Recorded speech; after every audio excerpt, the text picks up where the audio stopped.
Customs اور F B are کے حوالے سے آج کئی خبریں ہیں۔ کسٹمز دفاتر میں چھٹیوں میں تبدیلی کی خبریں ہیں۔ ایف بی آر نے دسمبر کے آخر میں ریونیو کے اہداف پورے کرنے کے لیے خصوصی اقدامات کیے ہیں اور 27 دسمبر کو کسٹمز کے تمام دفاتر اور نیشنل بینک کی خصوصی برانچیں 27 دسمبر کو کھلی رہیں گی تاکہ امپورٹ ایکسپورٹ کی ڈیوٹی اور ٹیکس جمع ہو سکیں۔ کنٹینرز کا انبار جو ہے وہ کراچی میں لگا ہوا ہے اور اس نے عجیب و غریب صورتحال پیدا کر رکھی ہے۔ بندرگاہوں پر تقریباً 40,000 سے زائد کنٹینر کلیئرنس اور ترسیل کے منتظر ہیں۔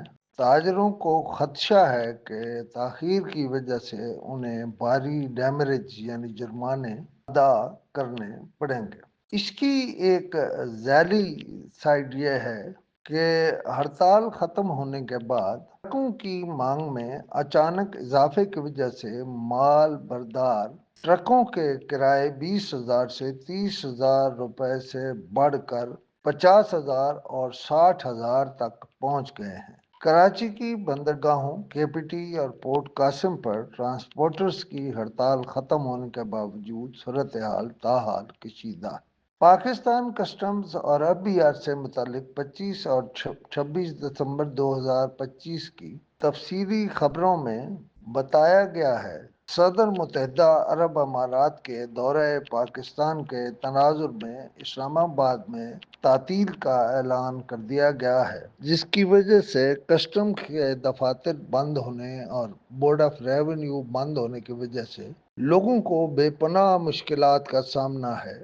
میرا خیال ہے ایف بی آر کو یہ ان کے جو حسابات لوگوں نے سال کے آخری دنوں میں کرنے ہیں انہیں کچھ دن آگے لے جانا چاہیے تاکہ شاہی مہمان کی تیاری اور اس استقبال میں کوئی رکاوٹ کوئی کمی بیشی نہ ہو سکے۔ واضح رہے کہ صدر پاکستان آج یو ای کے صدر کا استقبال بھی کریں گے، کیونکہ متحدہ عرب امارات کے صدر شیخ محمد بن زید ال نہیان ایک روزہ تفصیلی دورے پر پاکستان پہنچ رہے ہیں۔